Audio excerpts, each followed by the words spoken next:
Bonsoir à toutes, bonsoir à tous, bienvenue pour une nouvelle capsule. Alors la capsule de ce soir entre dans le cadre des capsules qui visent à étudier les fonctions logarithmes népériens. Alors donc je vais commencer par la lecture de l'énoncé du problème mathématique. C'est à vous de relire une fois et d'essayer avant de passer à la correction. On considère la fonction numérique f définie comme suit. La fonction f de x égale x plus 1 ln de x sur x plus 1 avec la condition x différente de moins 1 et f de moins 1 égale à 0. Première question, déterminer df. Deuxième question, calculer la limite quand x tend vers 0, x supérieur strictement à 0 de f de x. Et limite quand valeur absolue de x tend vers plus l'infini de f de x. Pour cette limite, on pose grand X égale x sur x plus 1. Donc, on fait le changement de variable. Question numéro 3. Étudier la continuité et la dérivabilité de f à gauche en x0 égale moins 1. Quatrième question, petit a. Calculer la dérivée f' de x pour x appartenant à df moins 1. Question petit b. Étudier les variations de f' sur df moins 1. Question petit c. Étudier les variations de la fonction f. Dernière question. Tracer la courbe c de f dans un repère orthonormé OIJ. Alors, comme je vous ai dit, une deuxième lecture sera nécessaire pour vous. Il vous permettra certainement déjà de savoir de près quel genre de questions à traiter. Alors, nous allons passer à la correction dans un petit moment. Alors, nous allons passer à la correction. Donc, ils ont demandé dans la première question de déterminer df. Alors, détermination de df. Remarquez déjà l'expression de la fonction f de x. F de x égale à x plus 1 ln de x sur x plus 1. Alors là, j'aimerais bien faire un petit rappel. Soit la fonction g de x égale ln de h de x sur k de x. Alors, pour déterminer le domaine de définition de cette fonction, dg, c'est l'ensemble des x appartenant à R tel que k de x est différent de 0, il est au dénominateur, et h de x sur k de x supérieur strictement à 0. C'est ce rappel de cours que nous allons étudier dans notre cas.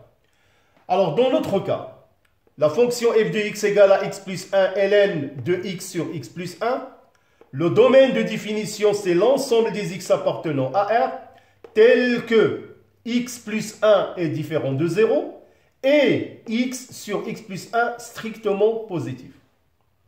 Alors, pour déterminer le signe de x sur x plus 1, il suffit seulement de voir et de calculer le produit x facteur de x plus 1. Alors, ce produit doit être positif. Alors, pour cette raison, on peut écrire df autrement. df, c'est l'ensemble des x appartenant à R tel que x plus 1 est différent de 0 et x facteur de x plus 1 positif. Alors, on a x plus 1 différent à 0, implique que x est différent de moins 1. Alors, concernant le signe de x facteur de x plus 1, on va établir ce tableau de signes. Alors, x s'annule en 0, voilà, et x plus 1 s'annule en moins 1. Alors, pour x s'annule en 0 à droite, c'est plus, moins, moins. Pour x plus 1 s'annule en moins 1 à droite, plus, plus et à gauche, moins. On réalise, ou plutôt on effectue le produit, ça fait plus, moins, plus. Donc, le produit x facteur de x plus 1 est positif pour tout x appartenant à l'intervalle moins l'infini, moins 1, union 0 plus l'infini. On conclut alors, puisqu'il y a une autre condition, il faut que x soit différent de 0, c'est-à-dire différent de moins 1. Alors, notre domaine de définition, c'est l'intersection entre les deux. Donc df égale à moins l'infini, moins 1, union 0 plus l'infini. Alors, la deuxième question, on va calculer la limite. Calculer limite quand x tend vers 0 à droite de f de x et la limite quand valeur absolue de x tend vers plus l'infini de f de x avec le changement de variable. On pose grand X égale à petit x sur x plus 1. Alors nous allons calculer la limite quand x tend vers 0 pour x strictement positif de f de x. Il suffit de remplacer f de x par son expression. Bien sûr, il faut détailler le calcul de limite de cette partie-là. On a limite quand x tend vers 0, x à droite de x plus 1 égale à 1. Et limite quand x tend vers 0 à droite de ln de x sur x plus 1. Alors pour cette limite, il faut déjà calculer limite quand x tend vers 0 à droite de 0 de x sur x plus 1. On trouve 0 plus. Vous remarquez, c'est 0 plus. Alors, la limite quand x tend vers 0, x positif de ln de x sur x plus 1 égale bien moins l'infini. Donc, là, cette limite égale à 1, moins l'infini. Alors, limite de quand x tend vers 0 à droite de f de x, c'est bien moins l'infini. Alors, il faut seulement faire un petit rappel aussi. Vous savez que quand x tend vers 0 plus de ln de g de x c'est une fonction. Alors, si la limite quand x tend vers 0 plus de g de x égale à 0 plus, alors limite quand x tend vers 0 plus de ln de g de x est bien moins l'infini. Alors maintenant, on va calculer la limite quand valeur absolue de x tend vers plus l'infini de f de x avec le changement de variable x égale à x sur x plus 1. Alors maintenant, on va calculer la limite quand valeur absolue de x tend vers plus l'infini de f de x avec le changement de variable x égale x sur x plus 1. Alors, là, il faut seulement remarquer qu'on va multiplier par x sur x plus 1 moins 1 au numérateur et au dénominateur, x sur x plus 1 moins 1. Alors, on pose alors x sur x plus 1 égale à grand X. Notez qu'en valeur absolue de x tend vers plus l'infini, grand X tend vers 1. Alors donc, avec le changement de variable de l'expression, on va trouver limite quand valeur absolue de x tend vers plus l'infini de moins ln de x sur x plus 1 sur x plus 1 moins 1. En posant grand X par, on remplace grand X par x sur x plus 1, ma limite deviendra alors limite quand x tend vers 1 de moins ln de grand X sur x moins 1 qui va être égal à moins 1. Alors là, j'ai utilisé seulement la propriété d'une limite usuelle de ln, limite quand x tend vers 1 de ln x sur x moins 1 égale à 1. Donc c'est ce que j'ai trouvé. Alors maintenant, on va passer à la troisième question. Étudier la continuité et la dérivabilité de f à gauche en x0 égale à moins 1. Alors on va calculer ou plutôt étudier la continuité de f à gauche en x0 égale à moins 1. Alors pour cette raison, on va calculer limite quand x tend vers moins 1, x inférieur strictement à moins 1, de la limite quand x tend vers moins 1 de x moins 1 de x plus 1, ln de moins x sur moins x plus 1. Alors faites très attention. Alors là, on sait que x plus 1 à gauche de moins 1, il est négatif, donc j'ai joué avec le signe moins. Donc ça va devenir moins x sur moins x plus 1.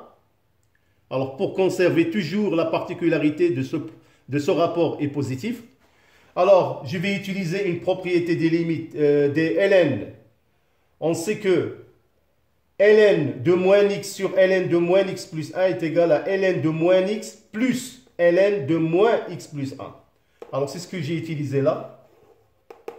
Alors, après, j'ai simplifié et j'ai calculé la limite. On a limite quand x tend vers moins 1 à gauche de moins 1 de x plus 1, ln de moins x, c'est 0. Et limite quand x tend vers moins 1 de x moins 1 à gauche de moins x plus 1, ln de moins x plus 1, L aussi égale à 0.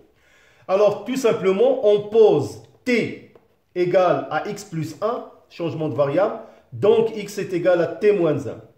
Alors, quand x tend vers moins 1, t il tend vers 0, ma limite, celle-là, deviendra alors limite quand t tend vers 0 plus de t ln de t qui est égal à 0. C'est une limite usuelle.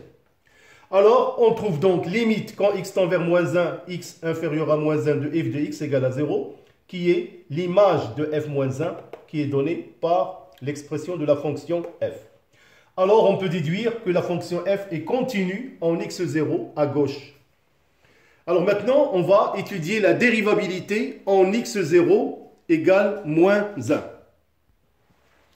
Alors, étudions la dérivabilité de f en x0 égale moins 1. Alors pour cela, on va calculer bien sûr limite quand x tend vers moins 1, x inférieur strictement à moins 1, de f de x moins f de moins 1 sur x moins moins 1. Alors cette limite deviendra alors limite quand x tend vers moins 1, x inférieur strictement à moins 1, de x plus 1 ln de x sur x plus 1 sur x plus 1. Je simplifie par x plus 1. Alors ma limite deviendra alors limite quand x tend vers moins 1 de x inférieur strictement à moins 1 de ln de x sur x plus 1. Alors vous pouvez certainement, en calculer la limite de ce rapport, égale à moins 1 sur 0 moins, c'est plus l'infini. Alors limite quand x tend vers moins 1, x inférieur strictement à moins 1 égale à plus l'infini. Alors on remarque que la fonction f n'est pas dérivable à gauche en x0. Alors maintenant, on va calculer la dérivée f'. Alors pour calculer la dérivée de f', tout simplement, alors c'est f' de x plus 1 fois ln de x sur x plus 1 prime. Donc c'est la dérivée d'un produit. Et comme vous pouvez le savoir, alors la dérivée d'un produit u fois v' égale à u'v plus uv'. On sait déjà aussi que ln de h de x sur g de x, c'est h de x, g de x' sur h de x, g de x. Ce sont deux propriétés à utiliser. Alors, il suffit d'appliquer les deux propriétés. Donc, f' de x égale à x plus 1' multiplié par ln de x sur x plus 1, plus x plus 1 facteur de ln de x sur x plus 1'. Donc, alors, vous allez faire le même raisonnement pour trouver que f' de x égale ln de x sur x plus 1 plus 1 sur x. C'est le résultat, bien sûr, trouvé. Alors, la question numéro 4 petit b, étudier les variations de f' sur df. Alors, j'aimerais bien attirer votre attention concernant cette question. Alors, on a trouvé f' de x égale ln de x sur x plus 1 sur x. Alors, pour étudier la variation de f, nous devons savoir quand est-ce que f' de x il s'annule. Alors, si on travaille avec cette expression, c'est quand même assez difficile. Alors, pour cette raison, ils ont demandé d'étudier les variations de f'. C'est-à-dire, nous allons procéder à la dérivée seconde de f'. Et, alors, on a f' de x égale ln sur x plus 1 de 1 sur x. On calcule la dérivée seconde. C'est pareil, donc vous allez utiliser les propriétés des dérivés. Vous allez trouver à la fin que f seconde de x est égal moins 1 sur x carré, x plus 1. Alors, pour étudier le signe de f seconde de x il est du signe de x plus 1.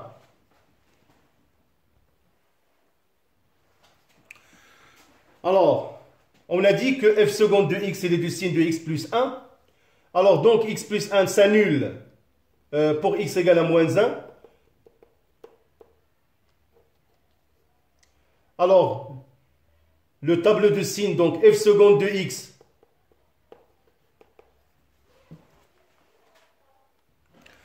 Alors, le signe de f seconde de x, parce qu'on a moins 1 au numérateur, donc ça va être négatif à droite et positif à gauche. Alors, f' de x, il est croissante sur l'intervalle moins l'infini moins 1 et décroissante sur l'intervalle 0 plus l'infini. Alors maintenant, on va étudier les variations de f de x. Selon le tableau de variation de f' de x, on déduit, quel que soit x appartenant à l'intervalle df moins 1, comment f' de x, il est positif. Il est positif, d'où le tableau de variation. Alors, on a limite quand x tend vers moins l'infini de f de x est moins 1. Alors, on peut déduire comme interprétation géométrique la droite d'équation y égale moins 1 est une asymptote ACF. Alors, on a trouvé aussi comme limite pour la dérivabilité que f n'est pas dérivable à gauche de moins 1. Comme interprétation, CF, la courbe C admet une demi-tangente en x0 moins 1 à gauche orientée vers le bas. On a trouvé que limite quand x tend vers 0 de f de x à droite c'est moins l'infini. La droite d'équation x égale à 0 est une asymptote. On a trouvé limite valeur absolue de x tend vers plus l'infini de x égale à moins 1. La droite d'équation y égale moins 1 est une asymptote horizontale AC. Alors il reste seulement maintenant à tracer la courbe dans un repère orthonormé OIJ. Alors comme vous pouvez voir, donc voilà le tracé de la courbe. Voilà, donc j'espère que vous allez refaire l'exercice de nouveau puisque vous avez la solution à votre disposition. Merci pour votre aimable attention. À bientôt pour une nouvelle étude d'une autre fonction logarithme népérien. Bonne soirée.